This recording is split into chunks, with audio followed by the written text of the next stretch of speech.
and many thanks for joining us on BizTech on GhanaWeb TV. I am Ernestina Serwaa Asante.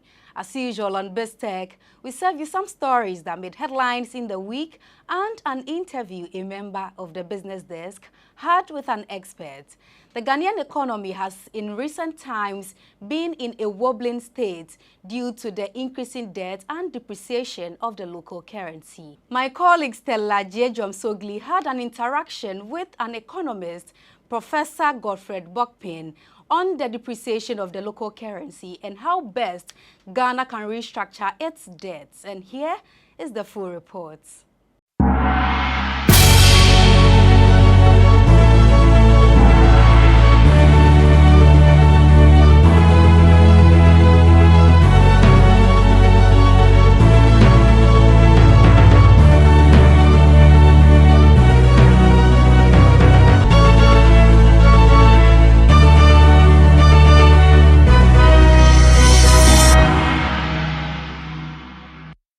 Ghana's economy has come under intense pressure in the last 9 months of 2022. But before now, economists had warned that if government did not align its policies properly, the country was going to be plunged into an economic crisis.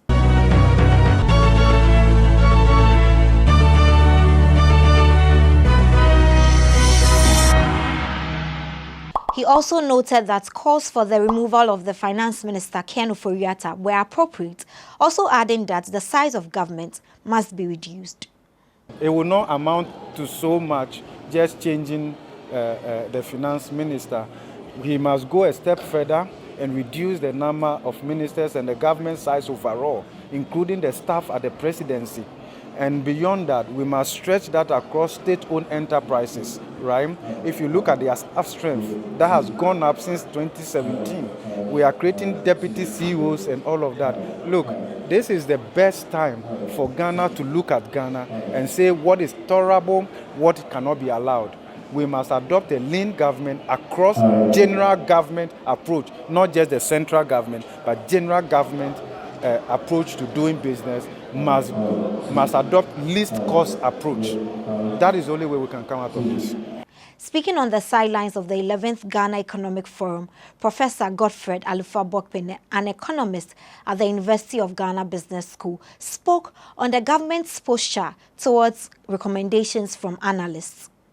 Over the years, not only this government, over the years, there is a bit of divergence between what experts will recommend and then what the political economy would do, right? So, and once we don't do the right things and doing them consistently, we find ourselves in this situation. So it's been almost predictable, right?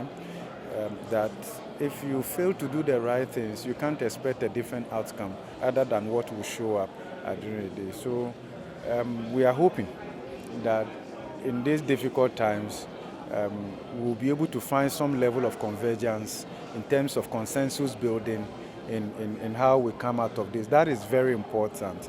The reason I say so is that if you look at the level of economic crisis, debt is unsustainable. We are talking about an IMF program. We know basically it will be full of austerity. That's going to be painful. Sometimes those costs may not be proportionately distributed. It may affect those at the lower end and the rest of them.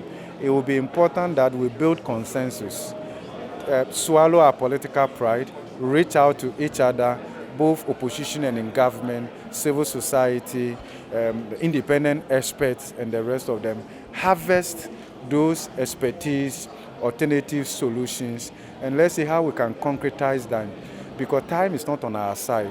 Every country is moving forward. They are responding in diverse ways based on their expertise and what they think they must have, they must do for their country. We cannot afford to think that the current situation will just disappear by itself or some imaginary economy will drop from heaven and just replace what we are going through now. Countries that developed, they were deliberate. And there's enough knowledge in this country. There's enough expertise in this country. Look, development is knowledge intensive. So the country must prioritize the knowledge that we have and make sure that any policy we want to put out there, we fact check that with those who are relevant, have relevant expertise in those areas, so that the little money we spend, we put it in areas where we can derive the maximum benefits. That is the only way we can come out of it.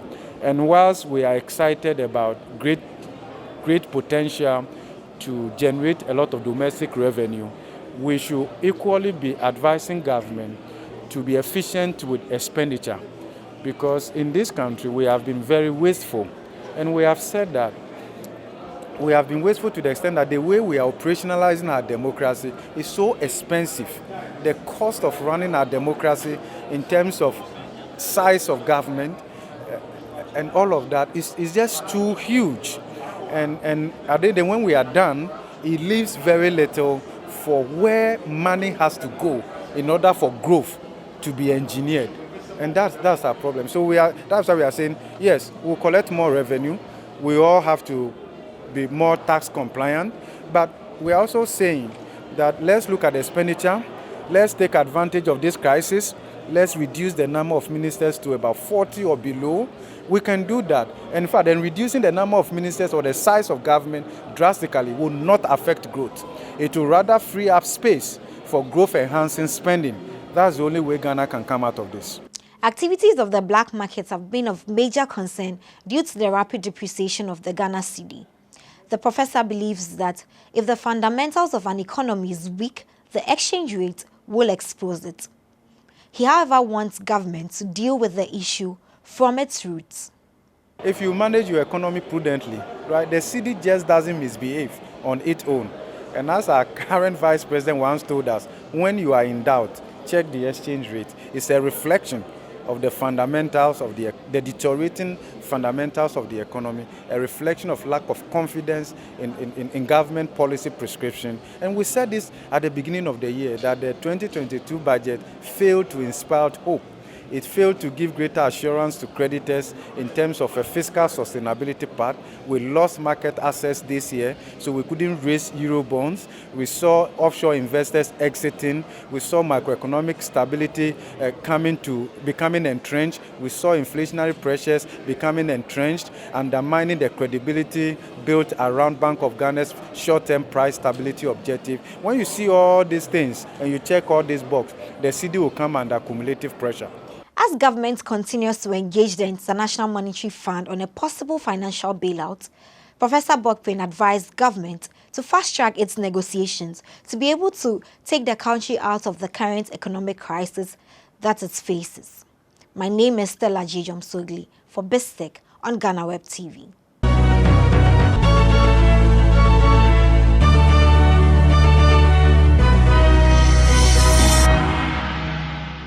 Thank you, Stella Dziedzorm Sogli, for that report. Up next is BizHeadlines.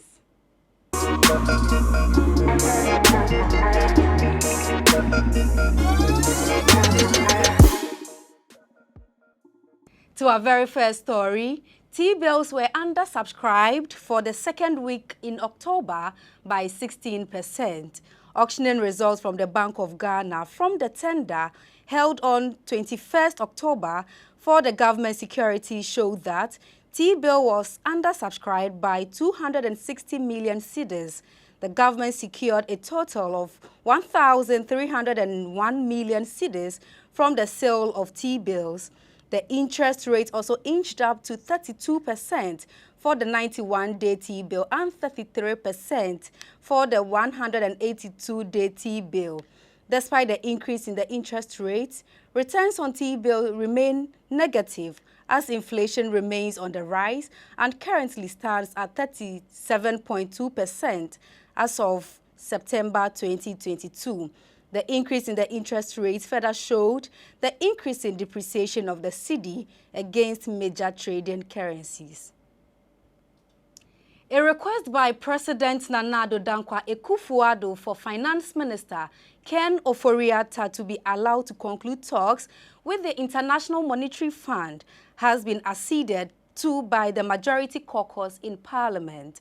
The embattled minister will also be allowed to present the 2023 budget statement of government later this month, according to a deal reached by the president and the lawmakers after a meeting late Tuesday. In a statement dated October 26th and signed by the majority leader Oseche Mensah Bonsu, it is after these two events that calls for Oforiate's sack shall be acted upon. The statement also indicated that beyond the passage of the next budget, MPs will ensure that the attendant appropriation bill is also passed as part of the deal with Akufo-Addo. The latest development confirms reports that the president had requested 3 weeks for the finance minister to conclude IMF talks after a group of 80 ruling party lawmakers called for the immediate removal of Oforiata and another citing their role in the economic hardship that the country was facing. The Ghana Union of Traders Association has raised red flags over the intention of the Ghana Revenue Authority to increase benchmark values. In a statement signed by its president, Dr. Joseph Obing, the group noted that the use of benchmark value as a valuation method runs contrary to that of the World Trade Organization. It recounted that an increase in benchmark values in the past led to the increase in the cost of doing business in Ghana, which subsequently courted agitations amongst the trading community in the early part of this year.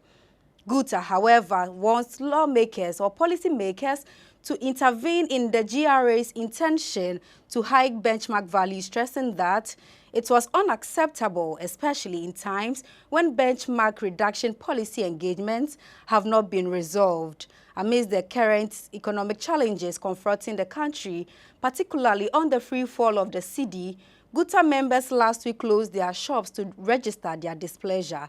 It warned of similar action if government does not immediately implement measures to address the depreciating cedi, which it says is eroding their profits. Consumers of petroleum products are expected to experience an increment even before the second pricing window kicks off on Sunday, October 30th. Checks by GhanaWeb Business show that some oil marketing companies have increased prices of petrol and diesel by about 10%, although there has been a stable price regime of crude oil being sold on the world market. Some OMCs in Ghana have begun making fuel price adjustments. For instance, Guel and Total Energies are selling petrol at 13 cedis 99 pesos per litre, while Petrosol and Engine are selling petrol for 17 cedis 48 pesos per litre and 17 cedis 54 pesos respectively. The rather significant hike in the price of petroleum has sparked renewed concerns for consumers. The development has since been attributed to the persistent depreciation of the cedi against the US dollar. Also, the move is reported to have forced some OMCs to make price adjustments ahead of the regularly bi-weekly review of the price of petroleum products. Meanwhile, the Ghana Private Road Transport Union, GPRTU, on October 26th announced their decision to increase transport fares for commuters by 19% effective Saturday, October 29th. The decision comes after the union held extensive agreements or engagements with President Nana Addo Dankwa Akufo-Addo and other transport operators across the country. Still on transport, the GPRTU has announced fare increments by 19% effective October 29th. This was disclosed by Godfred Bokpin, who is the General Secretary of the Ghana Private Road Transport Union. He explained that the increment is attributed to the recent hike in petroleum products, depreciation of the cedi, and soaring inflation. In an interview with the media, the General Secretary of GPRTU said the 19% increment comes after members held extensive engagements with President Nana Addo Dankwa Akufo-Addo and other transport operators across the country. The price of packaged, sachet and bottled water is expected to shoot up by October 31st due to the high cost of production. In a release on October 29th, the National Executive Committee of the National Association of Sachet and Packaged Water Producers noted that the rising cost of fuel and the cedi's depreciation has resulted in the dwindling of their working capitals by about 45% within 7 days. As a result, an emergency stakeholder engagement was called on October 26th to review the effect of the continuous increases of fuel, taking into consideration the need to maintain the production of quality packaged water for citizens. The association also recommended the following prices for bottled and sachet water. It recommended that iced bottled water 500 ml be retailed at 2 cedis 50 pesos and iced bottled water 750 ml, or what we say the medium size, should be retailed at 3 cedis 50 pesos. Iced bottled water 1.5 liter will be retailed at 5 cedis. It also recommended that iced sachet water should be retailed at 60 pesos. A bag of sachet water will now sell at 10 cedis from the retail tracks as extra price.